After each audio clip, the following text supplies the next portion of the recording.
जी अस्सलाम वालेकुम students, welcome back to my channel. Sir Chattha के नाम से है जो, ठीक है जी। अच्छा बच्चों, आप लोग से रिक्वेस्ट है कि आप मेरे चैनल को सब्सक्राइब करें और वीडियो को एंड तक देखें ताकि आपकी GW बेसिक के रिलेटेड जो भी कोई परेशानी है वो दूर की जा सके। सेकेंडली, अगर आपको कोई अंडरस्टैंडिंग में प्रॉब्लम आती है या कोई क्वेश्चन है तो कमेंट के अंदर मुझे आप पूछ सकते हैं, ठीक है जी। हमने लास्ट लेक्चर में जो लेक्चर नंबर 1 था, चैप्टर नंबर 2 का 10th क्लास का, उसमें हमने GW बेसिक के बारे में पढ़ा था। GW बेसिक क्या है, हमने पढ़ा था जी कि ये एक हाई लेवल लैंग्वेज है, सही है जी। इसके अलावा हमने मोड्स ऑफ ऑपरेशन पढ़े थे कि कौन कौन से मोड्स हैं। दो थे, एक था डायरेक्ट और दूसरा था इनडायरेक्ट, ठीक है जी। दोनों के बारे में हमने पढ़ा था कि ये कैसे कैसे वर्क करते हैं, कि कमांड्स जो हैं वो हम डायरेक्ट मोड में लिखते हैं और जो प्रोग्राम या स्टेटमेंट्स हैं वो हम इनडायरेक्ट मोड में लिखते हैं। जो हमारा डायरेक्ट मोड है इसमें लाइन नंबर की बंदिश नहीं है, जबकि इनडायरेक्ट मोड में हमने लाइन नंबर्स मस्ट लिखनी है। इसी तरह चलते चलते कैसे हमने एक प्रोग्राम को क्रिएट करना है, IDE कैसे हमने उसे सेव करना है, सेव कमांड के बारे में बात की गई थी। F4 उसकी शॉर्ट की बताई गई थी। फिर जो पहले से सेव प्रोग्राम है उन्हें कैसे लोड करना है,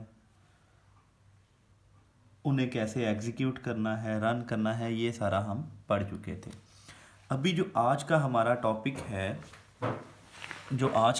है, हमारा वो स्ट्रक्चर ऑफ बेसिक प्रोग्राम है, कि एक जो आपकी बेसिक प्रोग्राम जो है स्ट्रक्चर उसका क्या होगा। एक बेसिक लैंग्वेज के अंदर आप जो प्रोग्राम लिखते हैं उसका स्ट्रक्चर क्या होगा। बेसिकली कुछ आप कह लीजिए कि ये रूल्स हैं जो हमने मस्ट फॉलो करने हैं। सबसे पहला रूल जो है, जब भी हम कोई भी प्रोग्राम बनाएंगे तो वो लाइन नंबर से, always begins with line number, ठीक है जी। लाइन नंबर के साथ उसे हम शुरू करेंगे, लाइन नंबर लाजमी लिखेंगे, क्योंकि जब भी प्रोग्राम बनाते हैं तो वो सेट ऑफ स्टेटमेंट्स होता है। वो स्टेटमेंट्स इनडायरेक्ट मोड में लिखी जाती हैं। इनडायरेक्ट मोड में हम जब भी स्टेटमेंट लिखेंगे तो उसका लाइन नंबर हमें देना लाजमी है, लाइन नंबर हम लाजमी देंगे। दूसरा जो है वो कहता है कि जब भी आप प्रोग्राम लिखें बेसिक में तो उसे एंड करें विद एंड स्टेटमेंट, उसके आखिर में एंड स्टेटमेंट लिखें। ये मैंडेटरी नहीं है, लेकिन फॉर गुड प्रोग्रामिंग प्रैक्टिस के लिए आप इसे यूज़ करते हो। एंड स्टेटमेंट को हर प्रोग्राम के एंड में, जो इंडिकेट करेगी जी कि आपका इधर प्रोग्राम ख़त्म हो रहा है। तीसरा जो है, जब भी आपने लाइन नंबर्स लिखने हैं तो उसमें ख्याल रखना है कि रेपिटेशन ना हो। अगर रेपिटेशन होगी, रिपीट की जाएंगी लाइन नंबर्स, तो आपका प्रोग्राम प्रॉपरली वर्क नहीं करेगा। Repetition of line numbers is not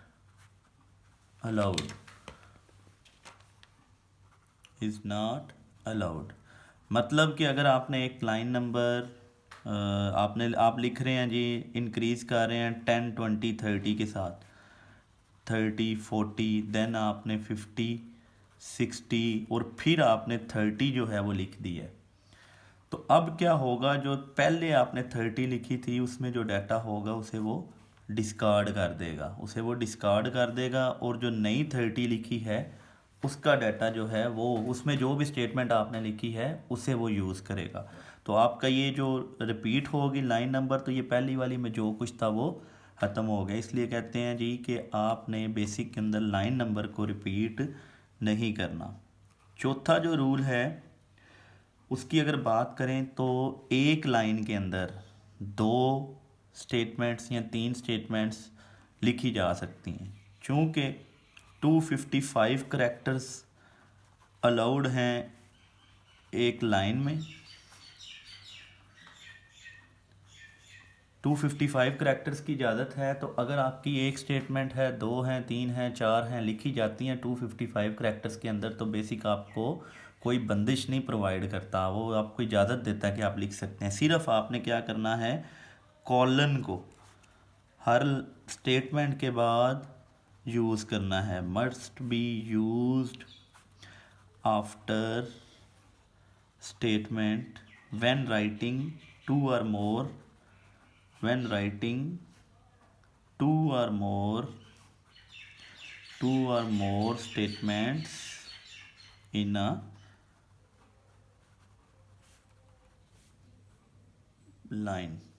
ठीक है जी, जब 2 या 2 से ज़्यादा स्टेटमेंट्स एक लाइन में लिखनी है तो आप फिर जो है कॉलन को यूज़ करेंगे।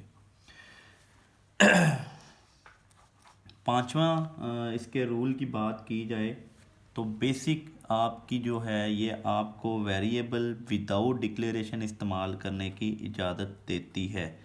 Variables are used without declaration,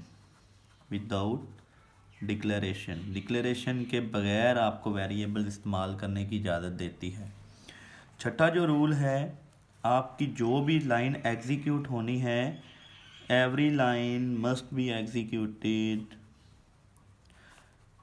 in ascending order या must be executed in ascending order, या फिर आप increasing order of line number के अकॉर्डिंग होगी।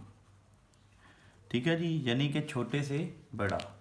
आप क्या कर रहे हैं, प्रोग्राम लिख रहे हैं, 10 20 30 लाइन नंबर्स हैं, उसमें 40 है, उसके बाद आपकी 50 है, 60 है, 70 है, उसके बाद आपकी 45 आ जाती है। ठीक है जी, फिर 80 90 एंड सो ऑन।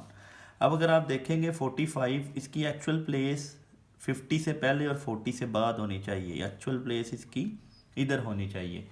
लेकिन जब आपने प्रोग्राम लिखा, आप 70 के बाद इसे लिख रहे हैं, जब आपका प्रोग्राम एग्जीक्यूट होगा तो वो इसी ऑर्डर में होगा, पहले 10 फिर 20 फिर 30 फिर 40 फिर 45। आफ्टर एग्जीक्यूशन आपका जो रन करेगा, पहले 10 फिर 20 फिर 30 फिर 40 फिर 45 फिर 50 फिर 60 फिर 70 फिर 80 और देन 90। तो आपका जब भी प्रोग्राम लिखेंगे उसका लाइन नंबर जिधर मर्ज़ी लिखें, आपका प्रोग्राम एग्जीक्यूट होना है लाइन नंबर की इंक्रीजिंग ऑर्डर में, असेंडिंग ऑर्डर में, छोटे से बड़े की तरफ। ये आपने जहन में रखना है। आज का ये छोटा सा टॉपिक था, बोर्ड के लिए ये भी बहुत इम्पॉर्टेंट है। कल जो है वो नए टॉपिक के साथ मैं आऊँगा, जो आपकी बेसिक प्रोग्रामिंग जो लैंग्वेज है उसे समझने के लिए, उसमें प्रोग्राम बनाने के लिए या प्रोग्रामिंग लॉजिक समझने के लिए बहुत इम्पॉर्टेंट है। अल्लाह हाफिज़।